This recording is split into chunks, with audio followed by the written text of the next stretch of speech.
este apelido, mas provavelmente vocês já terão ouvido esta história e não estejam a associar com o nome da pessoa. Elizabeth é uma cidadã austríaca com cerca de 50 anos e esta senhora foi sequestrada pelo próprio pai aos 18 anos e esteve presa durante 24 anos. Aos 18 anos, com a desculpa que precisava de ajuda para montar uma porta, Elizabeth foi levada para uma cave e Joseph Fritzl, seu pai, obrigou-a então a escrever uma carta a dizer que ela tinha fugido de casa para se envolver com uma seita e que os pais escusavam de procurá-la porque mesmo que a encontrassem, ela não iria voltar. Elizabeth foi drogada, foi acorrentada e era abusada sexualmente em troca de comida. Durante o sequestro, Elizabeth ficou grávida por 7 vezes e teve 6 filhos, e 3 desses filhos foram adotados pelo próprio pai. O Joseph forçava a sua filha a escrever cartas de forma a simular o abandono das suas filhas. E nestas cartas, supostamente Elizabeth pedia aos seus pais, Joseph e a sua esposa, para cuidarem dos seus filhos. Este sequestro terminou quando a filha mais velha de Elizabeth adoeceu gravemente e teve que ir de urgência para o hospital. E visto que a filha de Elizabeth entrou em coma, então a comunicação social fez um forcing no sentido de tentar encontrar os familiares. Elizabeth ouviu este apelo através de uma televisão que tinha na cave onde estava presa e conseguiu convencer o seu pai a ir visitar a sua filha ao hospital. Quando conseguiu falar com os médicos e percebeu que estava em segurança, então contou tudo aquilo que se estava a passar. Elizabeth esteve auto-hospitalar no dia 29 de dezembro de 2008. Por outro lado, o seu pai foi condenado à prisão perpétua pelos crimes de sequestro, violação e homicídio por negligência de um dos filhos de Elizabeth. Esta história parece surreal, parece inacreditável. É uma história que demonstra o pior lado do ser humano. Elizabeth foi presa na casa onde sempre viveu e foi sujeita a coisas terríveis pelo pai que sempre conheceu. Quando o caso se tornou público, Elizabeth refugiou-se numa clínica juntamente com os seus 6 filhos. A família de Elizabeth mudou de apelido e mudou de região. Foi para outra zona na Áustria para tentar proteger a sua privacidade. Elizabeth hoje é uma mulher livre. No entanto, um dos maiores obstáculos que Elizabeth irá enfrentar é conseguir libertar-se das várias prisões que a vão impedir de viver em liberdade. A Bíblia conta-nos uma história com alguns contornos semelhantes. E esta história encontra-se no livro de João, o 4º livro do Novo Testamento. E vamos abrir então em João 20.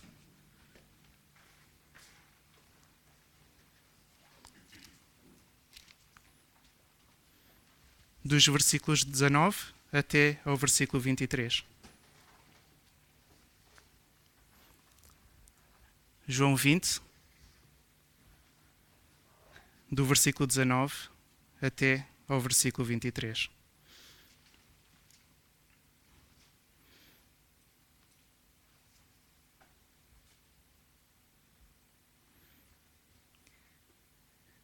Na tarde desse mesmo dia, o primeiro dia da semana, os discípulos encontravam-se juntos e tinham as portas fechadas, com medo das autoridades judaicas.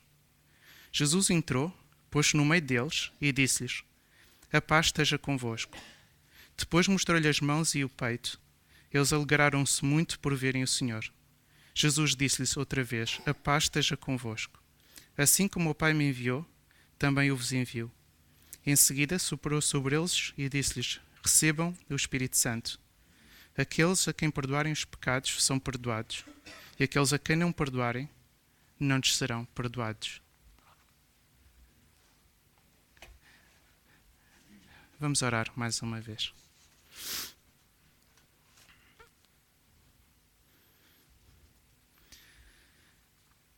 Deus Pai, obrigado pela oportunidade de estarmos aqui juntos.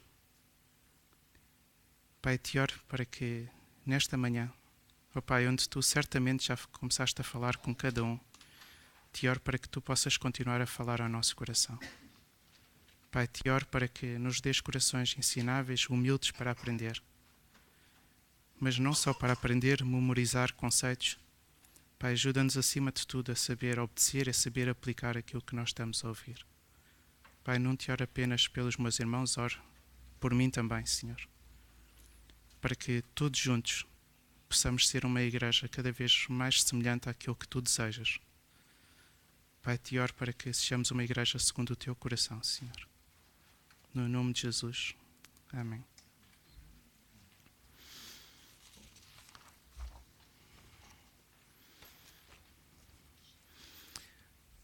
O medo de Elizabeth impedia de viver a sua liberdade.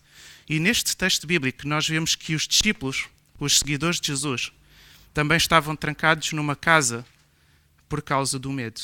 E através deste texto e de outros textos bíblicos nós percebemos que não era apenas a pressão das autoridades judaicas, neste caso, que os mantinha trancados naquela casa. Quando nós olhamos para o livro de Atos, logo a seguir ao livro de João, e para o início da igreja, nós percebemos que a perseguição manteve-se e em certas alturas até foi mais acentuada.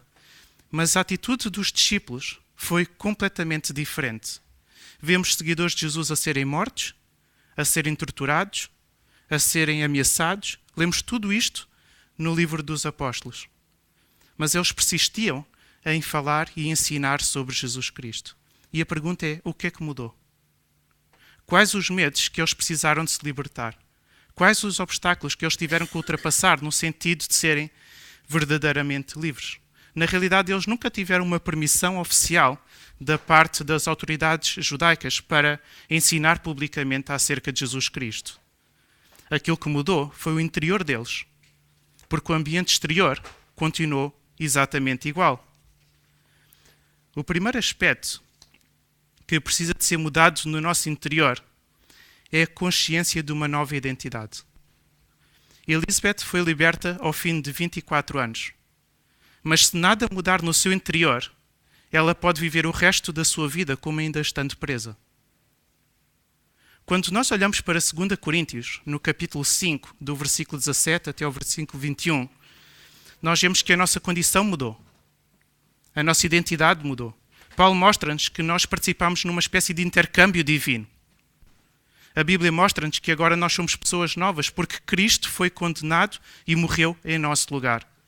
E isto foi feito para que nós pudéssemos ser considerados como pessoas justas diante de Deus. Nos versículos 18 até ao versículo 20, vemos que Deus tem uma missão para reconciliar o mundo consigo mesmo.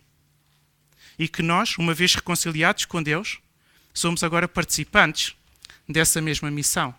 E somente aqueles que foram salvos por esta graça, por este perdão que nós não merecemos, podem ser participantes desta missão de reconciliar o mundo com Deus. Este é um privilégio nosso. Não é uma responsabilidade, ou não é tanto uma responsabilidade, é certamente um privilégio maior do que uma responsabilidade. Mas muitas vezes enchemos a nossa cabeça com uma série de mentiras. Mentiras essas que nos acabam por nos aprisionar, nos acorrentar nesta missão de sermos embaixadores de Jesus Cristo. Recentemente tive a oportunidade de falar com uma rapariga que durante muito tempo meteu na sua cabeça que ela não era digna de falar de Jesus Cristo aos outros. Ao frequentar uma formação, ela percebeu que isso era mentira, que todos os cristãos têm esta missão. Todos nós fomos nomeados como embaixadores de Cristo nesta missão de reconciliar o mundo com Deus. Então ela começou a convidar os seus amigos para conversar sobre a Bíblia em sua casa. E alguns vieram. E através de um método simples, alguns estão a descobrir quem Jesus é através da Bíblia. A primeira coisa que Elizabeth precisa de fazer é convencer-se a si mesma de que ela é uma mulher livre. E só assim ela poderá viver em liberdade. A Bíblia mostra-nos que todos aqueles que experimentaram este perdão de Deus são chamados para serem seus embaixadores, são chamados para ser seus representantes nesta missão. Esta é a nossa identidade. E por isso nós precisamos estar firmes, conscientes desta identidade, para não sermos enrolados e acorrentados por certas mentiras que nos acabam por aprisionar. Jesus diz também aos discípulos: recebam o Espírito Santo. E os discípulos receberam o Espírito Santo de forma efetiva no início do livro de Atos. E isto fez toda a diferença nesta missão de anunciar aquilo que Jesus fez por nós na cruz. Em Atos 1:8, logo no início do livro de Atos, vemos que os discípulos iriam receber poder ao descer sobre eles o Espírito Santo. Este poder não está reservado aos discípulos, mas também está disponível para todos nós. Todos aqueles que aceitaram Jesus Cristo no seu coração têm o Espírito Santo a habitar dentro de si e por isso têm acesso a este mesmo poder. Nós precisamos de deixar que o Espírito Santo controle a nossa vida. Esta expressão, cheios do Espírito Santo, aparece pelo menos 10 vezes só no livro de Atos.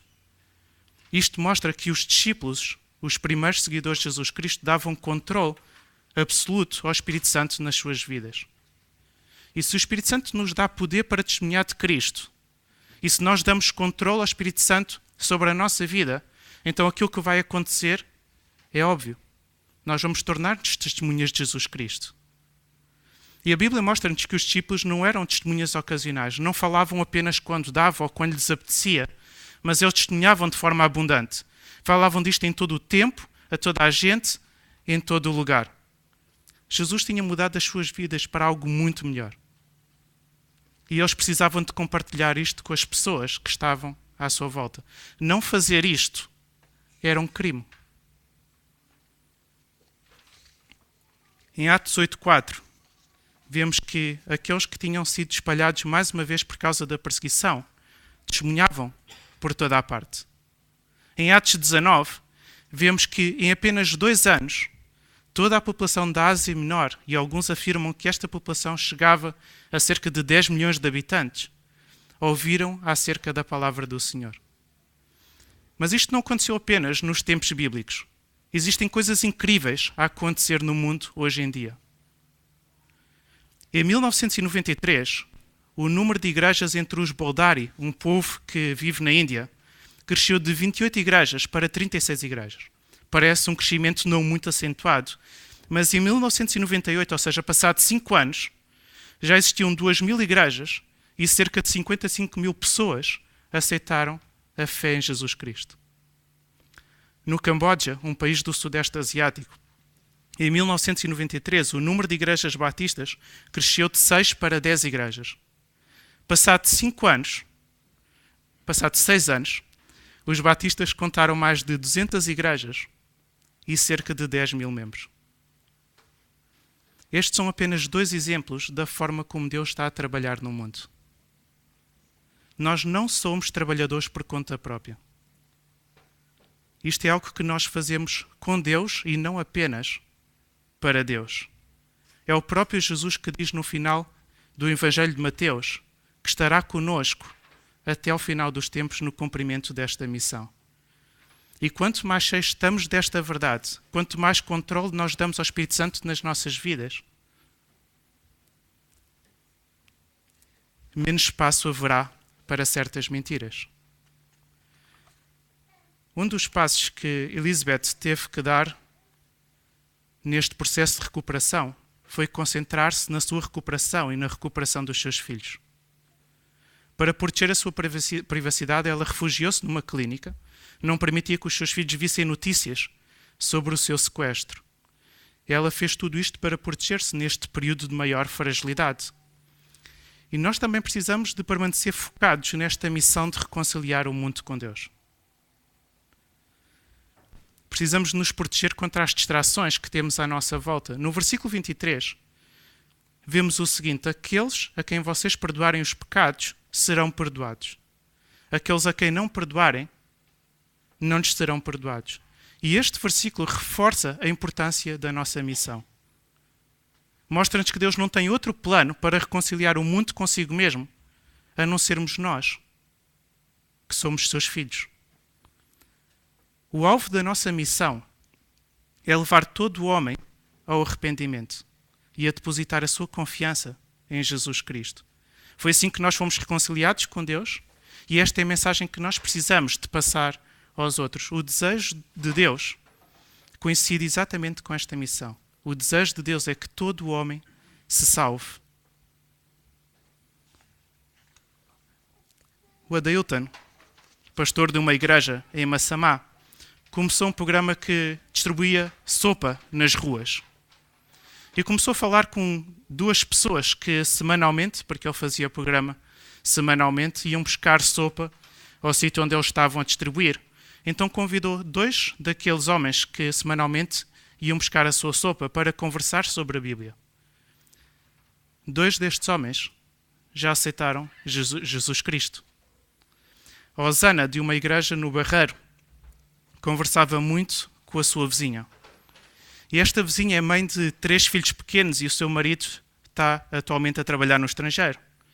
E numa primeira fase, a Osana pensava que o facto de estar a ajudar a sua vizinha nas necessidades mais práticas era suficiente. Ao fim de um tempo, ela percebeu que este tipo de ajuda não iria reconciliar a sua vizinha com Deus.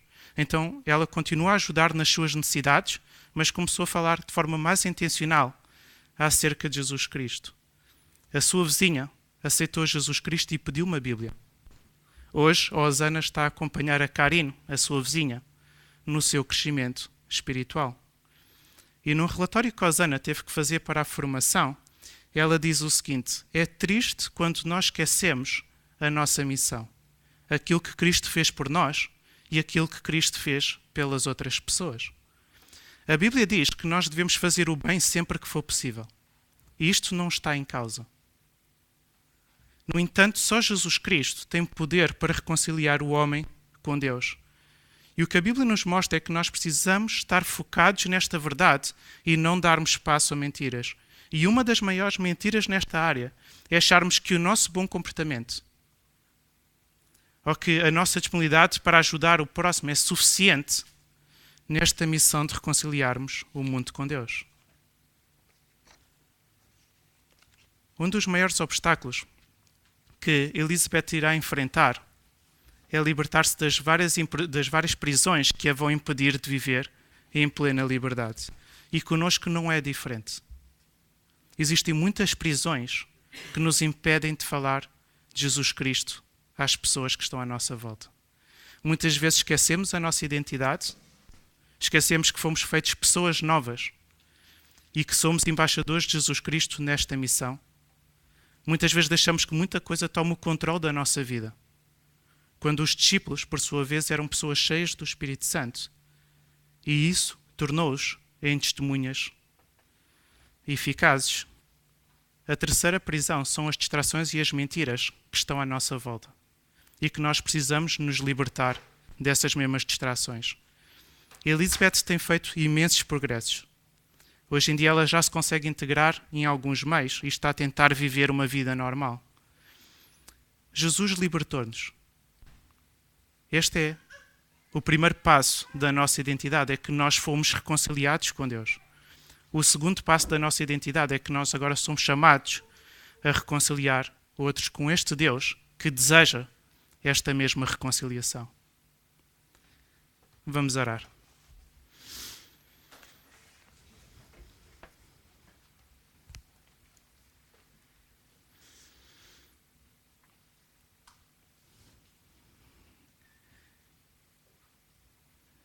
Deus Pai, obrigado por este enorme privilégio de fazermos parte desta missão. Pai, te peço perdão porque muitas vezes nós temos negligenciado isto. Temos dado prioridade a tantas outras coisas.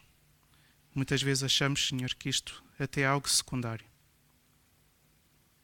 Pai, quero-te pedir, Senhor, por todos nós, no sentido de remover as distrações e as mentiras, Pai, que tanto nos acorrentam nesta missão tão prioritária, que é reconciliar o mundo contigo. Pai, te oro para que nos enchas com este teu poder. Sabemos que o Espírito Santo já habita dentro